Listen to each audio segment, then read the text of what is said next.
大家晚上好，阿弥陀佛，欢迎大家来到荣松佛教频道。在节目开始之前，请大家不要忘记为我们点赞、分享，谢谢大家。今天我们非常荣幸邀请到泽仁扎西堪布来讨论一个非常特别的话题。我是小马，是今天的主持人。堪布，我们最近在网络上看到一个新闻，一位叫做丘族仁波切的上师要胜任宁玛的掌教法王。关于这个部分，中萨仁波切在之前也有一段相关的开示，仁波切是持有不同的看法和意见。那么在我们还没深入探讨这个课题之前，能不能请堪布为我们开示，什么是宁玛的掌教法王？关于掌教法王这一部分的历史背景，能不能请堪布为我们大家说明一下？那么掌教法王和其他的法王又有什么分别呢？有请堪布。各位荣松频道的观众，扎西德勒今天呢，我们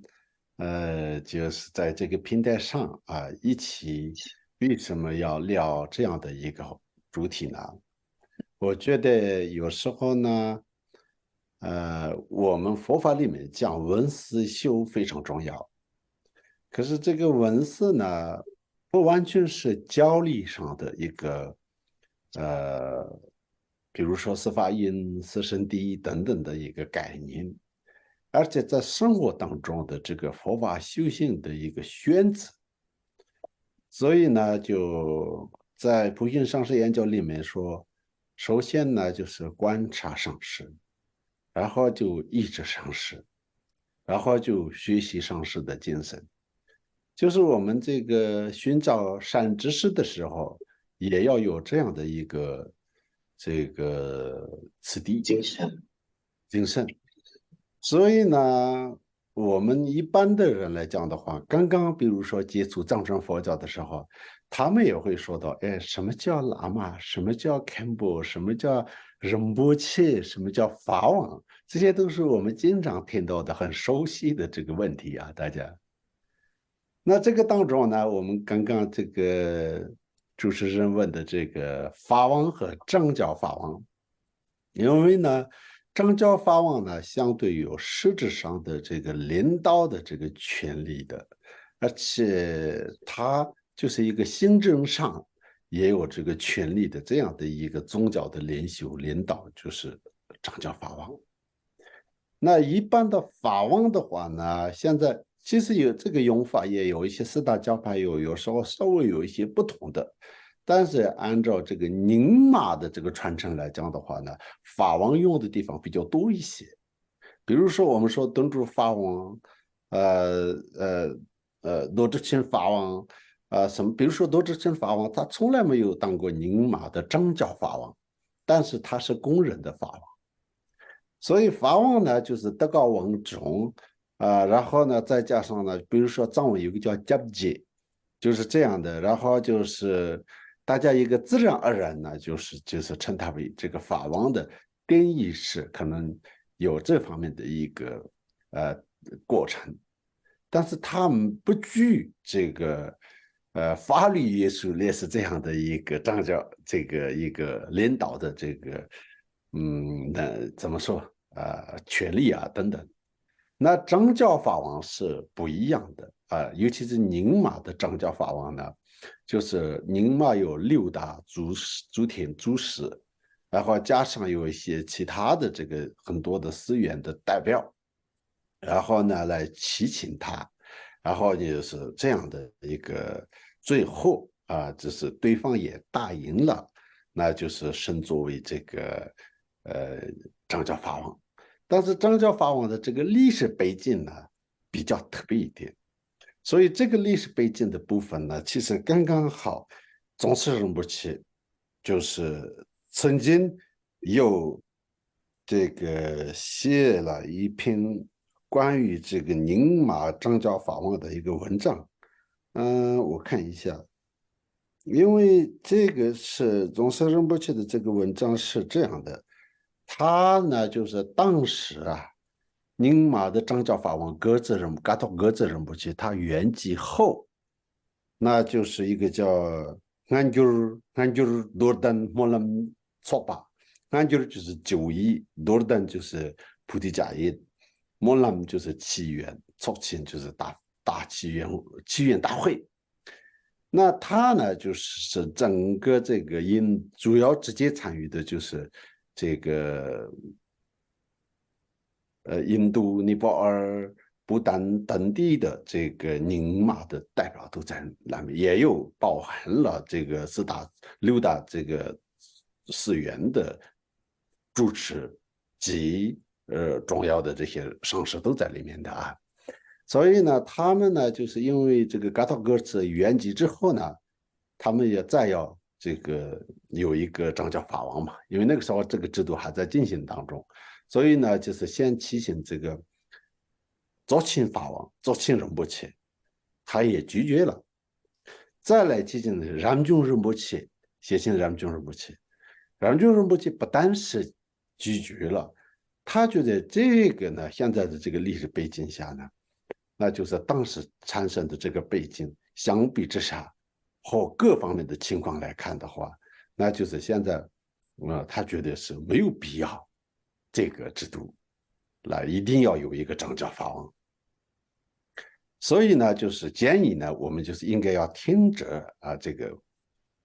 制度。后来就是确实是这个大祈愿的所有的委员投票全数通过了这个决议。那这个决议后来呢，就是2020年2月这个3日发布了，发布的当天就宗喀仁波切应该写的吧，好像过2-3天发布还是，反正透过仁波切的脸书又发布了，就是关于这方面的仁波切自己想法的一个文章。那个文章里面就是大家应该看到，它已经有中文版，也有藏文版，本身是英文的。那个里面呢，仁波切是这样写的啊，仁波切说，其实呢，在宁玛的传承里面1960年之前，一个叫张教法王这样的一个制度和这样的人物是从未知道的一个事情。他用这样的写法，就是从来没有的。当时呢，大家也知道，西藏的很多的高僧大德啊，各种各样的人来到印度聚集在那个时候，大家有一个一起的一个团队来，就是有一个组织，然后就是来统一的这种很多方面就是需要安排。那个时候其实也没有像现在一样这样的这个六大这个各种各样的寺院啊等等，所以呢，那就是那个时候就是要各个，比如说从宁玛来的，从甘举来的，舍家来的，那他们需要一个组织来，然后就是带领，所以就是有一个代表一定要出来，然后作为他们，比如说有一些特别的会议啊等等，那总要有一个代表，所以领导人。那个就是北京下就产生了这个张家法王，所以宁玛的张家法王的由来和就是实际上也就是当时的这个历史背景是有关系的。所以宗喀仁波切说，也许按照当时的历史背景来讲的话呢，已经达到其目的了。但是呢，现在慢慢来看的话，因为当时其实是他的框架和政治也离不开的。但是呢，宗喀仁波切特别提到了，其实像敦珠法王和这个丁果法王，他们呢，就是因为就是他们不会容易动摇，他们也实质上完全没有参与任何的那种这种政治啊，很多的这种分歧啊、斗争啊、权力啊等等，所以只是他们也是就像一个非常有智慧的。以身作则，作为一个整个这些追随者的这个精神的一个象征啊。但是呢，现在慢慢这样的制度演下来，可能会变成一个权力的一个争夺斗争。所以呢，人们就觉得哇哦，这次这个宁玛添置了这个部分，这个制度已经是一个非常好的一个消息啊。仁波切特别说。当时是奥朱森林大火和这个武汉的，就是那个时候的这个新冠肺炎的这个对的，坏消息。笼罩的这坏消息笼罩的这个情况下，他对个人来讲的话，至少他说我听到的一个好消息就是那个事情。所以那个时候仁波切是这样说的时候，那个文章里面，我刚刚为什么依据这个？因为大家就在宗喀仁波切那个文章里面有非常清楚的讲到他的历史背景和他的延续的坏处多过于他的这个延续当中起到的一些正面的作用。那是仁波切的看法。反正主要是你的这个问题的回答，就是也就是在这个仁波切的那个文章里面非常清楚。意思是说，这个宁玛的藏教法王其实就是代表宁玛派的一个最高的一个行政代表，一个非常伟大的领导人。那么，可是呢，这个制度到现在为止其实已经是终止了的，对不对，堪布？对。那么，针对丘族仁波切想要胜任宁玛派的这个掌教法王的这件事情，那么请问堪布你自己有什么看法呢？呃，这个乔治仁波切要成为掌教法王的话呢，我就是一般来讲的话呢，应该可以说是没什么看法。有几个原因。一个呢，我自己本身是一个非常渺小的一个普通的人物，跟宁玛的掌教法王的事情好像没有任何关系的。第二个呢，本身呢，我自己呢不完全是像宗喀仁波切的说的一样的非常反对这个制度的，这是我个人的看法。因为现在21世纪有时候是这个制度也有它的一些好处，但是呢，我也不是不认同仁波切的，因为呢，宁玛和这个传承其实是自古以来比较没有参政的这样的一个传承。所以他们比较有时候比较顽强，看起来就是说不好相处的。很多的上师像罗哲钦法王、加智仁波切，哇，他们一个比一个固执的。可是那个固执当中有他们就是跟十经八法不打交道的那种固执，知道吗？所以那个角度我知道非常清楚，知道宗喀仁波切的意思，就是这个角度来讲的话，确实传承的这个领袖不是行政的领袖，而且是你的这个上师根本上师的这个概念。所以宗喀仁波切的文章里面也，我们修行的人来讲的话，要的就是那个领导，那个领导有可能是一个尼姑，有可能是一个普通的这个玉器师和一个和尚。所以呢，他不需要有什么这个掌教法王的身份来，而且他的行政的命令和你的根本上师的教言是不能混在一起的。仁波切也是这样说的了。所以呢，本身来讲的话，这个方面的看法呢，我本身确实也不是非常反对，但是我也知道仁波切的用意，宗喀仁波切的用意。所以呢，我这个方面呢，一开始呢，如果六大族这个族史的代表，他们觉得我们一定要恢复这个制度，我们要有这个必要的话呢，我也不会有什么看法。我的意思是这样的。但是重点不在于掌教法王本身的可不可以存在的。但是呢，您知道，今天就是说，一个比如说美国的这个上议院或这个什么众议院，对，这个他们比如说今天立了一个法，对吧？他们有立法的权利。对，在国会立了一个法。对，然后有一天他们觉得这个不要了，可是得由他们来重新的整合，然后要通过很完整的这种一个程序来，然后就是要停止这个法令，对吧？而不是说是当时没有参与这个当中的另一个外面的组织说的哦，我就是怎么样，那个就是已经是非常以制度的常识来讲的话呢，它是一个非法的。那一样的，比如说这次的这个第一个呢，其实当时的这个掌教法王的制度也是在这个印度尼泊尔那边的这个宁玛代表他们当中产生的。那延续了应该是50-60年吧，对吧？60年左右。然后呢，就是2010年停止的时候，也就是由他们来做的，就是那个里面就是非常清楚的，就是由他们的当时的这个这个盖章。有盖章的这个公文。然后呢，如果要恢复的话呢，当然是离不开他们的啊，对对。他们是权威的啊，这方面的就是有权利授权人，这是一个法律和一些社会制度的一个常识啊，这是第一个。第二个呢，第二个呢，在台湾其实是有一个饭店里面，然后就是自己的佛学回来，然后就是说要自己的上司要作为宁玛的这个张家法王的时候，那个程序和做法是很怪异的尤其是在饭店，对吗？看不，不是应该是啊。在传统的佛寺还是主哎呀，事之类这样子？这个应该是，但是这个没有绝对的要求了啊，但是不能没办法说很绝对一定不能来饭店了。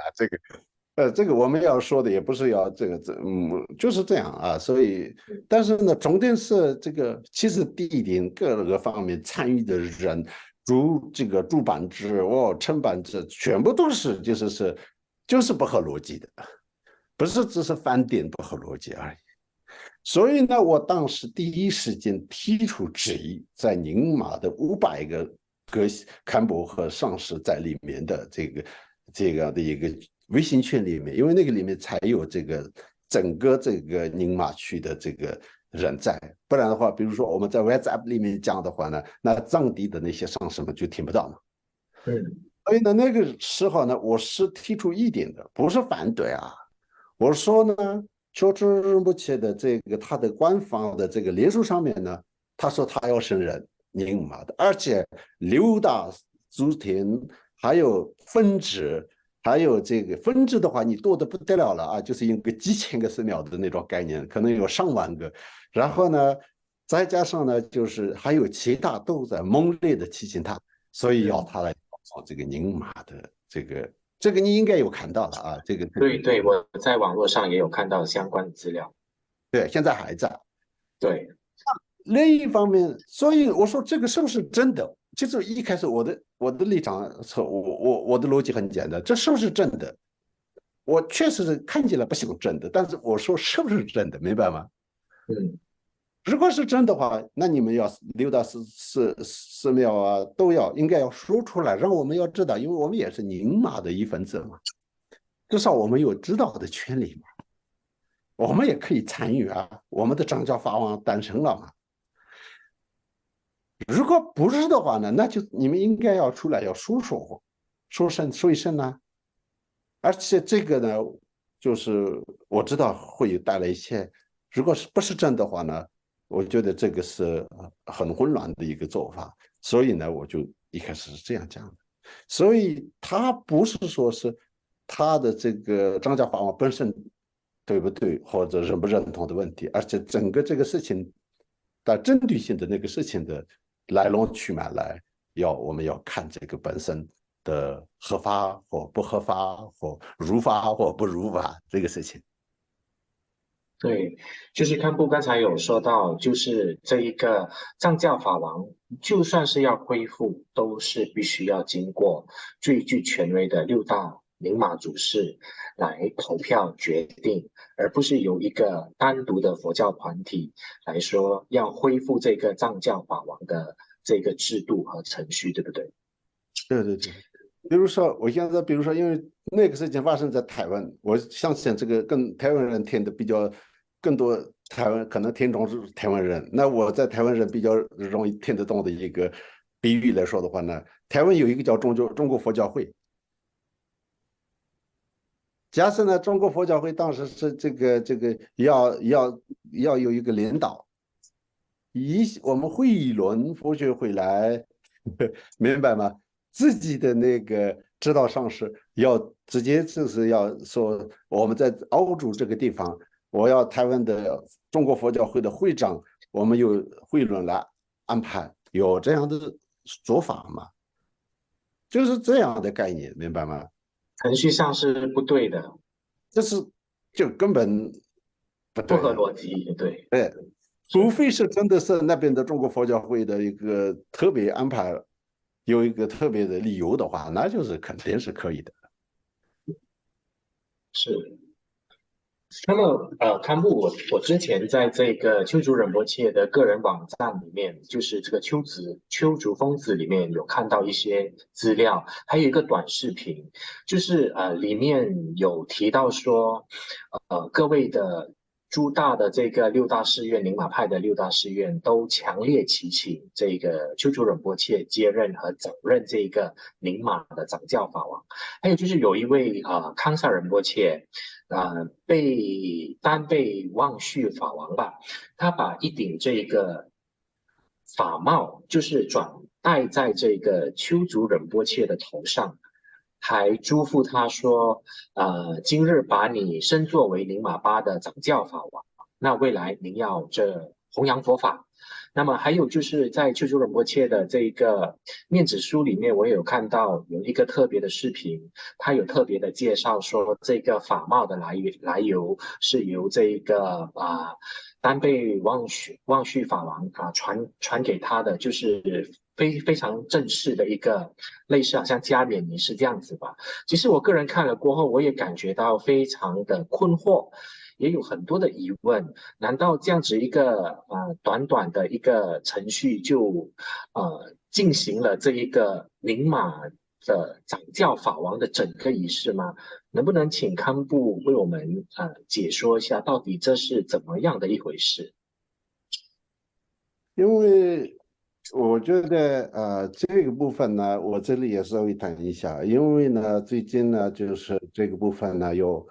呃白玉求子的前史是白玉的第二大祖寺，就是大唐寺，在青海的大唐寺。那青海，求子青海，求子仁波切就是本身是应该说是属于那个地方的。就是那个寺庙的啊，不是地方寺院的。可是呢，乔州仁波切不是他们根据他们的这个神明，不是他们祈请乔州仁波切做那个神掌教法王，而且乔州仁波切邀请他们参加张教法王的典礼。OK，所以那个时候呢，就是这个大唐寺呢有一个很这个完整的一个会议，就是其实也是一个声明。那个里面呢，他说，而且他们说是要收到很多次，收到这个要的这个信函，多次数次收到了，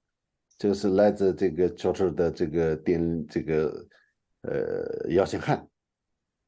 但是他说，若需人民整体宁玛派的一个掌教制，至少也必须宁玛派六大穆斯及二大佛学院，就是亚钦寺和拉拢了啊，只代表的共治先烈。若需要人民整体宁玛的掌教制的话，不是共同认可。不可能由某些佛学会或者个人名义来进行，这样做是不可能的。他们也永不具备如此的权利。所以呢，我忘记了你的问题啊，刚刚问题的本身。刚才我就讲到说，这一个呃单被忘绪法王，哦，对，他的这个对。所以就是单臂黄须，也就是包含在这个里面了。虽然是单臂黄须是一个大城市，他是来自哪里？这位法它是王，来自青海的，青海，也也是是一个达唐老圣，他的学问，他的大圆满的这个修行都是很有名的啊，很有名的。可是呢，他从来不是宁玛的，直接也不是张家法王，而且那个时候也应该是宁玛的张家法王都还在。像他把那个帽子给丘吉尔波切是代表什么？这个不代表什么，就因为这个有做一个金刚上师，或者给他一个未来的这个金刚上师和的代表都是有这个像典礼的这个堪布和阿斯利金刚上师的时候，这个宁玛的金刚上师都有呃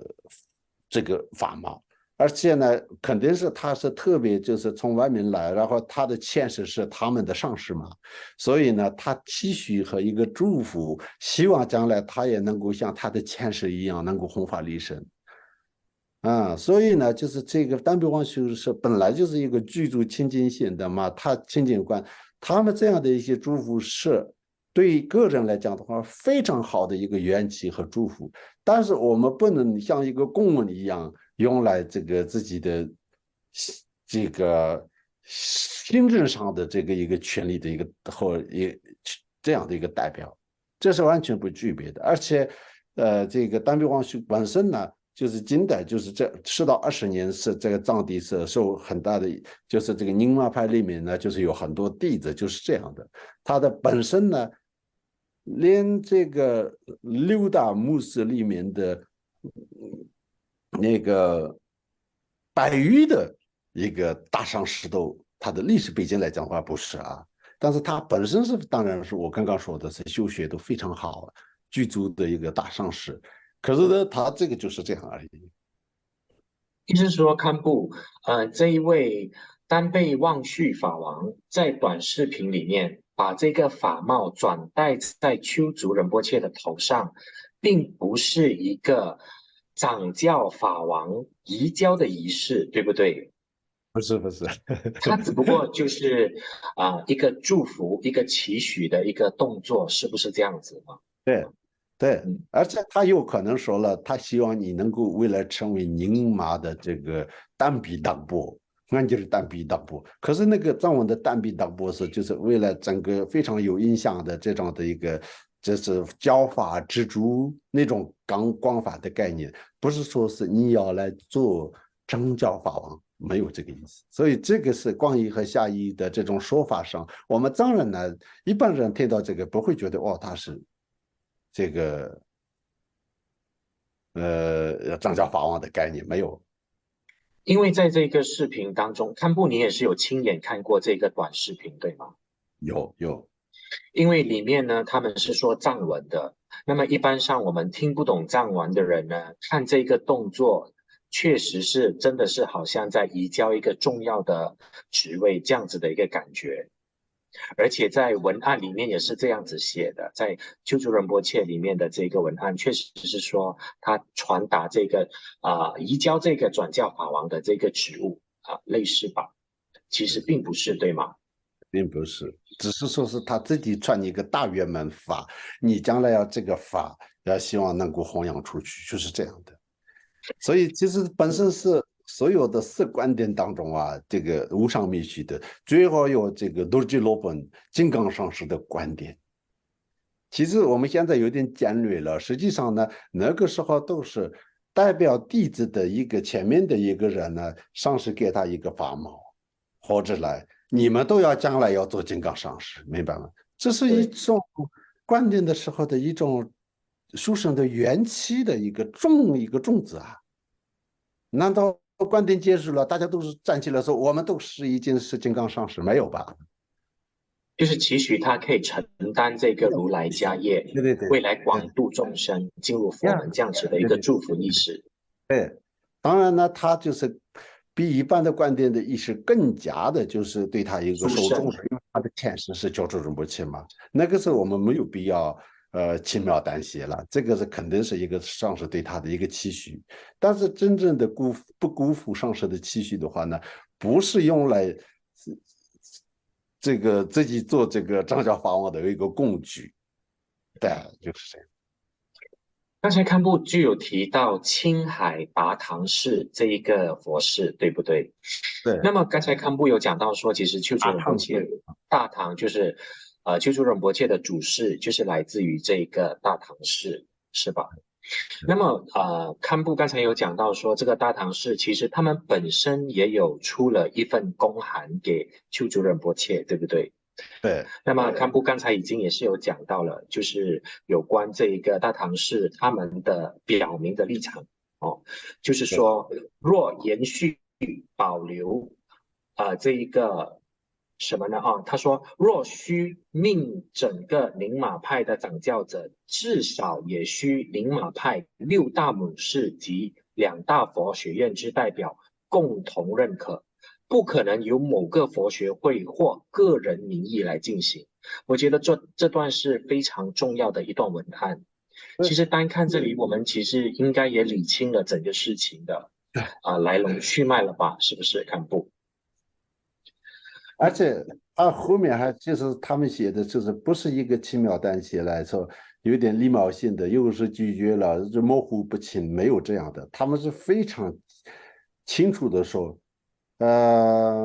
另外此种形式对于您个人的未来事业不会是一件顺缘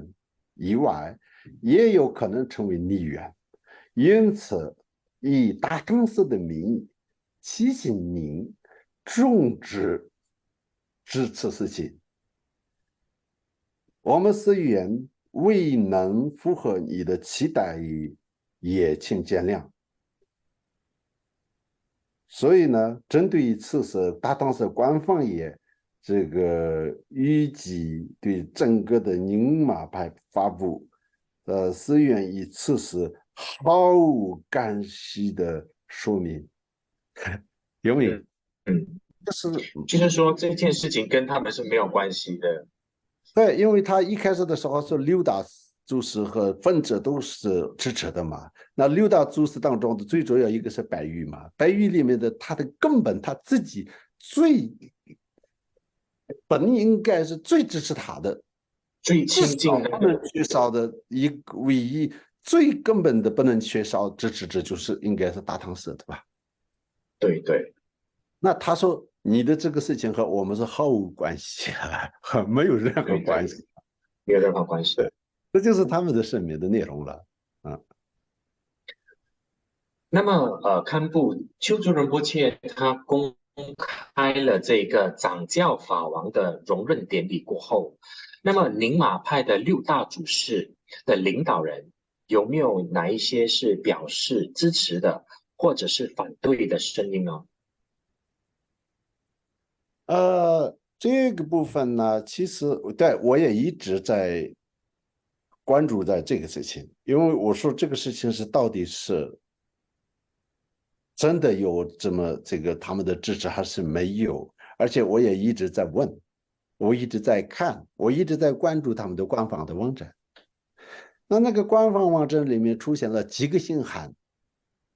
都是随喜赞叹他的，但是其中几个呢根本没有，比如说这个罗志诚法王的这个寺院的办公室，一个普通的喇嘛的名义不是一个仁波切的名义，或是因为罗志诚法王他本身是很反对或自己从来就是不就是从来拒绝这个张教法王嘛，他就是对。这个所以制度，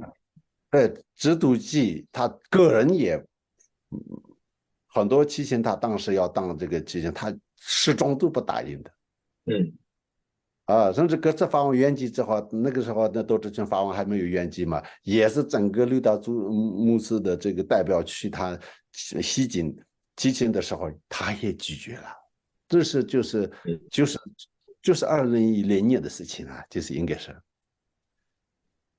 所以呢，不知道为什么莫名其妙的，他的办公室就是第一个就是那个喇嘛的以办公室的名义，就是不是寺庙，就是主要是办公室喇叭章，就是那个办公室的名义来，就是出一个信函。其实这个也是这样一样的。天呢，就是求助仁波切给他们一封信说，我想邀请你我的典礼。然后呢，就是他们说，我们没办法出席了，但是随喜你，就是这种意思，明白吗？嗯所以这我们也非常赞叹，随喜赞叹支持你的这个这个担任这个宁玛派的这个弘法利生的事业，教法增广啊，怎么就有几个用词啊？但是这个里面根本没有提到那个成教法王四个字。对，因为他这个里面就是我也在看这个那个里面其实是没有提到张家法王这个用词，所以现在很多时候这用词是非常重要的，但是也有水洗啊什么的，他的名字叫龚俊元等，但是在前面呢，西晋斗之前是主持法王担任宁玛的张家法王，就是中文的前面的中文的说明里面就是说，哦，这是张家法王的一个祝贺的支持。但是呢，还有另外一个也是一样的，就是一个叫做白玉群根郎，一个在呃达仁萨拉附近的一个北翼的一个分支的一个寺院，他也是有星汉，他也是一样，但是这个里面没有，但是也有个别几个有，你两三个有，但是这个都不是六大祖师，都是个人。都是这种分别的几个寺庙，总共我看到的就是五六个星汉，而且这个里面没有一个是现期间他您来做张家法王的这样的星汉是目前为止一个都没有看过，都是只是他自己擅自决定我要做，我日期全部。地点全部都定好之后呢，就是发出邀请函的时候的一个回复，明白吗？都是这样的性质。也许他们收到信的这些寺庙的这个办公室，他们并不知道，其实这个是宁玛藏教法王的一个荣升典礼，对不对？就是中文的这个字眼跟藏文是有一点不一样的内容，是不是这样子？这个我不知道，因为呢，他的信函怎么跟大对，我们家沟通，也不知道。不知道，所以这个我真的不知道。嗯，对。那么堪布，想请问你说，那么这个宁玛的但是，六大但是，寺院，但是很有意思的是，他的一个朋友在藏地的一个，以前是一个部落长老，那种蛮有声望的一个，那现在这是他的后代，他就是现在可能是做生意啊这样的一个这样的。可是呢，他说我祝福你，要作为这个大唐佛学会，要你作为这个宁玛的掌教法王。他是这样提的，但是他的这个前提是什么呢？大唐佛学会就是他的这个台湾的佛学会的名字了啊，要让对对，这个要就是请你要做这个掌教法王，所以这个先后一行看完之后呢，就是我个人看起来就是这很有意趣，很有趣的一个内容，所以他也我觉得这个出信汉的人也蛮聪明的啊，所以他就是非常明确的说大唐佛学会啊，就是要做。是，对，就是是达唐佛学会的藏教法王，而不是宁玛的藏教法王，就是有一个很大的分别，对不对？但是他没有说大藏佛学会的掌教法王啊，当然，意思就是说有大藏佛学会来做，以你作为这个宁玛的掌教法王，就是嗯，这么的连接。那么堪布宁玛的六大主事的领导人，他们针对这件事情有没有发表一些看法呢？哦，对这个部分呢，就是有看法。我能不为什么就能请堪布说一下？因为呢，就是我刚刚说的，现在在印度真正的具有影响力和威望最高，大家最尊重的就是谢贤让军仁波切。让军仁波切也恰恰好就是现在这个宁玛祈愿大法会的，我不知道中文是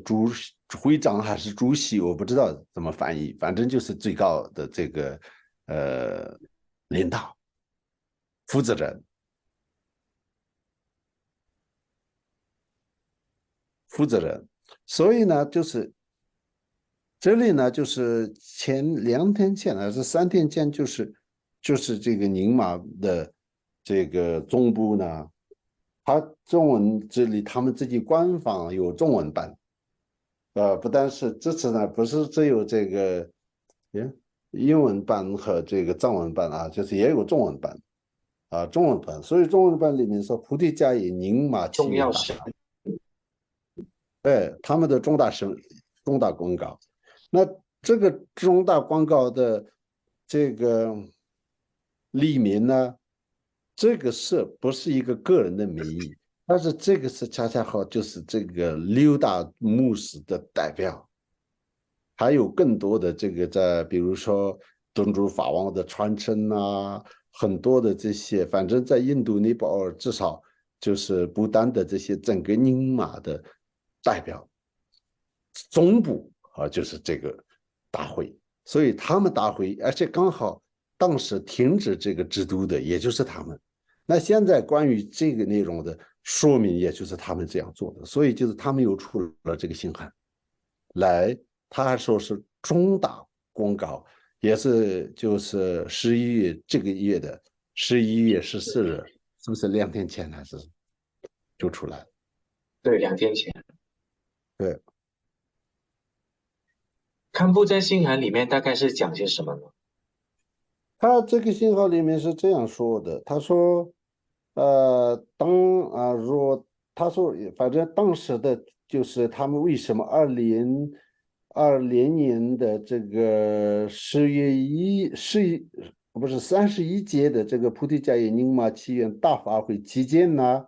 他说有来自印度、尼泊尔、不丹等地的宁玛六大寺院联修及各重要寺院代表所组成的宁玛祈愿大法会的执委会啊，他说这个执委会针对宁玛派的这个张教法王推派所做成的会议决议。那这个他的决议里面最后宣布的是什么呢？就是这个他说全体一致同意由宁玛祈愿大法会这个执委会执行相关的法务，而且就他说这个，所以呢就不需所以再有，对对对，所以他说的就是这个，若当前宁玛派张家法王的这个知县是吧？这对，是，延续下然后延去的话，续下去的话呢，为了恐有危害宁玛派教法之虑，所以呢，他们也那个时候预测到了啊，这个预测的细节这里没有说，现在就是慢慢可能有一点变形了，所以其实不应该这个继续传承。所以呢，他们这个决议是当时做出的全体一致同意的决议。那最后说，此广告至今毫无更改。所以呢，就是他们绝无人以宁玛派的这个张教法王的推派，我们没有任何的。若有任何的这个相违情事发生，然后呢，在西藏境内与境外国际上的宁玛派的信众将不会予以这个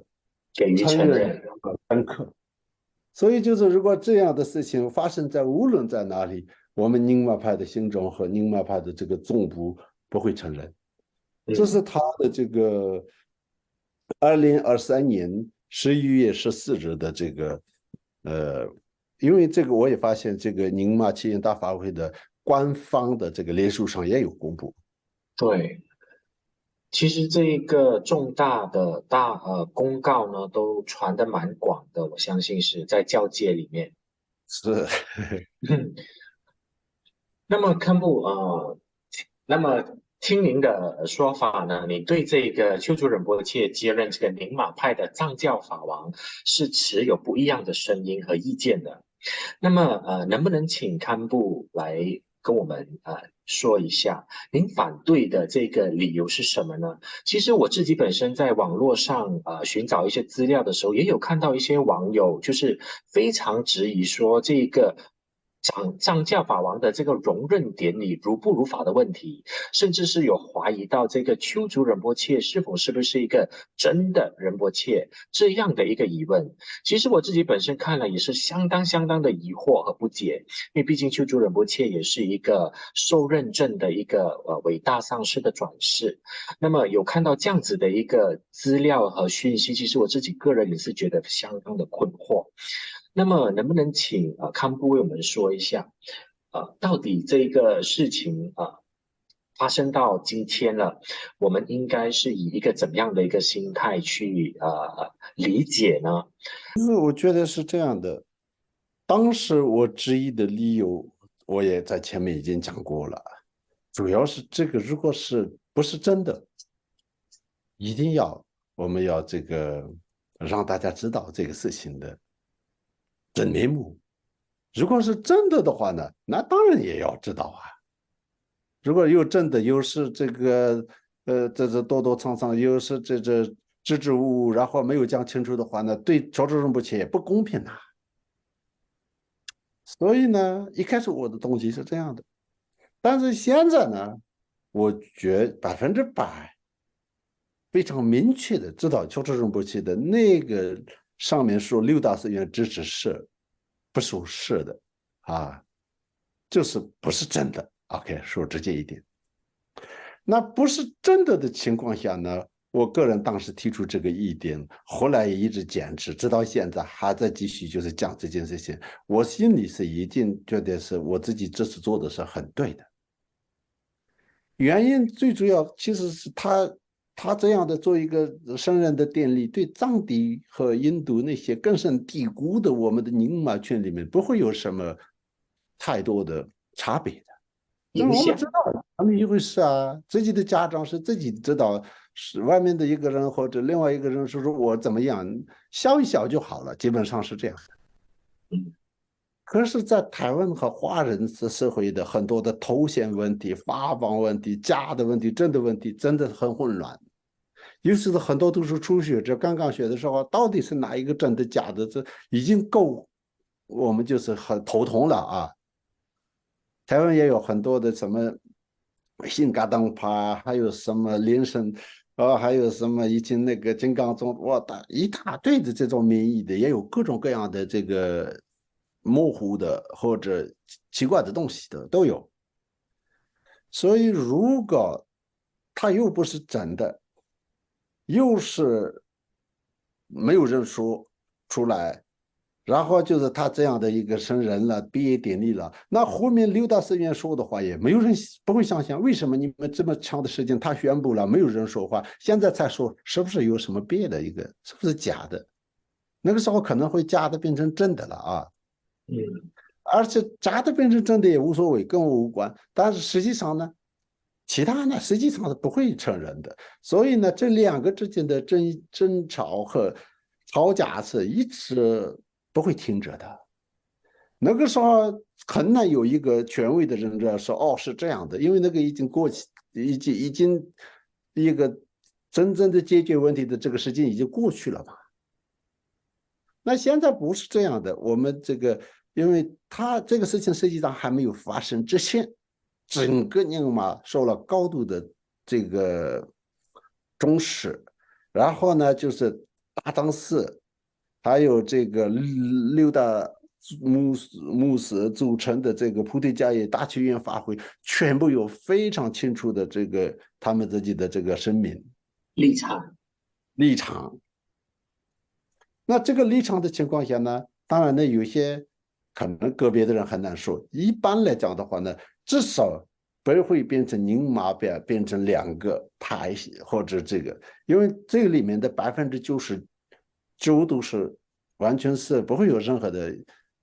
不一样的看法，所以至少对这个你整个宁玛不会和宁玛的印度之间不会带来大的这个分歧。我觉得这个是最重要的。所以一直的，而且其他人，我在台湾的有些呢，确实说的，哎呀，我也想讲，但是又要在这一起，然后就各种各样的，他们也不敢说。那现在呢，有他们这些说出来的时候，他们也比较不需要去反对谁，但是至少可以放心的坚守自己的立场了啊。所以这种情况下呢，其实这个事情还没有发生之前，我们非常清楚的明白了这个事情到底怎么一回事，这是重点。除此之外呢，乔治是不是一个真正的战士，那些时候或者他是不是一个好的上司，我也不知道。我当时跟你们群里面说的时候，也是希望你们不要人身攻击，不要评价他的个人的那个修行的精神和经常乔治仁波切的有一些，比如说，反正就是他的一些各种各样的，他自己也说疯子嘛，他的这个作风比较特别，那个部分是跟我们他的个人的事情。虽然呢，作为一个宗教的一个领袖来讲的话呢，肯定是这些是一个条件，但是阿列先不谈这个，因为这不是根本条件。所以呢，根本条件就是要这个六大祖师和宁玛要认同他，他自己说有七情，梦里七情有没有这回事？这个先要弄清楚，然后再谈其他的条件嘛。所以呢，我一直在谈这个。所以呢，我直到现在也，我从来没有诽谤他，或者他是不是？因为他以前有认证过，他一般的法王那个时候都是有认证过，那些都我们都知道的。所以有些人就是发他一千跟高深大的一起的这个照片发来，那没有用啊。比如说一个人他做错了一件事情，就是做错事情，那个时候他以前跟他的领导在一起，那个有什么用啊？对不对？啊，所以这个有时候是我们在这个人的世界里，但是有时候当然呢，他个人的清净观里面肯定可以有用，明白吗？但是这个事情是他讲的和做的和实际上是不是一致，这个是必须我们要就事论事去谈。那么来到最后，想请问一下堪布，如果丘珠仁波切在这一个12月18日，在圆山饭店进行这一次的宁玛巴掌教法王的典礼，您认为对整个宁玛教界和信徒是传达怎么样的一个讯息，会带来怎么样的一个结果呢？尤其是在我们华人的这一个台湾的佛教界，能不能请堪布为我这们？个这样的，我刚刚说文思修的文，文是你要知道这个整个的事情的这个来龙去脉和实际上你要有所了解，就是叫文。思就是用自己的智慧去要判断，要思考。那我这里用中文在这个平台上面讲的也原因是就是这样的事情的经过，而且这个白纸孩子都在这个媒体上嘛，我不要相信我，但是可以看这些的。如果他都说我是莲花生大师在禅定当中跟我说我要当，那个时候我们不要出任何的公文，因为这是他说的，现在不上的现我们很难解决。但是现在不是了，他自己一开始出这个几个小的寺庙和几个小的喇嘛的这个一些文章那个写的信函的时候，哦，你看我有这个，因为这是正面。那个时候现在的这个是用公文来要对比谁的是真正的正文了，现在已经到这个实属的一个解决方式了。那就是我们现在已经有这个非常权威的宁玛代表和这个白羽代表的两个这个信函。对，所以呢，这个呢就是不会带来太大，我个人觉得不会带来问题，至少是头脑有智慧的人来讲的话呢，不会有什么问题，大的问题。但是我实际上呢，最后，其实我真的是发自内心的觉得，影响最大的是北语乔治仁波切他自己。这个是宗师仁波切也说了嘛，宗师仁波切说啊，仁波切您是这个他是我的一个好同学，仁波切这样说啊。但是呢，他现在目前有时候这个，当然他们都是同一个上师的弟子嘛啊。仁就是波切非宗萨仁波切跟丘珠仁波切。对啊，当时都是同一个上师弟子嘛，就是本土法王那边多少个官兵我们也不知道，就是那个年代都是那些年轻的仁波切都是在哪里尼泊尔哪里那些宁玛的大师有官兵，那都去那边求法的，因为要接这个传承。所以这个是，所以他说，但是呢，如果他借仁波切可能是通过微信讲的吧，讲给第三支，然后就是转达给乔治仁波切，因为这个录音档和现在这整理出来的文字都有，所以说如果他要做这个张教法王的话，目前他自己的风格的这个传法方式也失败了。那张教法王也不会做好，因为张教法王本身是一个政治有关系和实践法的一个东西，并不是跟修行有关系的。这个是仁波切的讲话，你也知道，很直接的啊。对对对，都传得然后意思非常广。就是说，您不要这样做，这样做对你自己有损害，就是这个意思。其实是仁波切是发自内心的一个关心的。嗯，我今天都看到一些教主仁波切的弟子呢，还是蛮强烈的要批评，有点批评的这个，甚至说是您是一个三家派，管什么我们宁玛的家事，哇，这么严重的。其实是现在你看，宗萨仁波切这几天都在那个新西兰传这个大宝七宝藏，还有前一阵子在不丹传这个龙庆巴的全集，那部龙庆巴的这个诸天都干净的不得了的啊！现在在这个悉尼传的都是宁玛的教法，本来清泽王博是一个宁玛的教法明码基础，对，所以连这个都已经在他们的领书上现在都有了啊！所以就是啊，今天有一个大陆的弟子也发给我截图说啊，这样说这是有点这个不可思议的、很惊讶的这个感觉，但是我说我有看到，就这样而已。所以他的意思就是，您是一个三家派，管什么我们宁买的家事情。但是无论如何啊，就是我现在其要想，实他这对，还有呢，达汤斯也说了嘛，你自己的未来的事业是。不是一件好事，应该有可能不会成为这个孙缘，有可能成为逆缘。顺缘，对逆缘。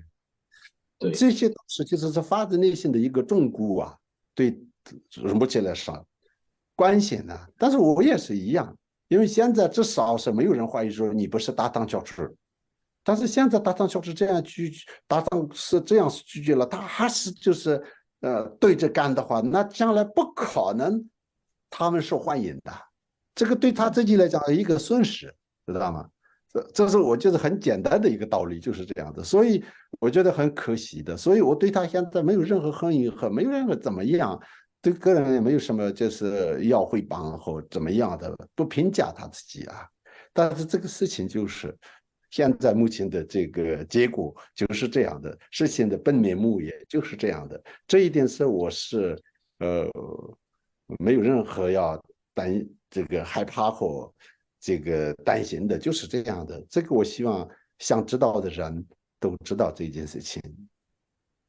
就好像堪布刚才说到，其实我们整个佛法的修学，简单，这一个容纳起来，其实就离不开了文思修，对，对不对？那么依止上师听闻佛法当然是非常重要，可是如果我们只知道听闻，而不知道用自己的智慧去分辨、去思维的话，也许我们也会落入修道上的这一个盲点，甚至是误区。因此呢，我们荣松佛教频道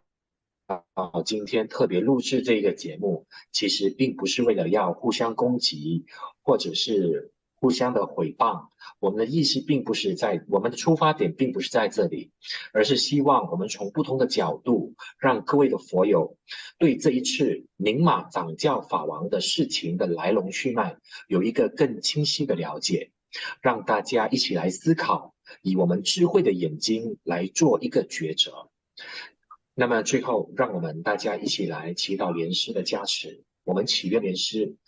护念一切的众生，在这黑暗混杂的末法时代，我们仍然能感受莲师的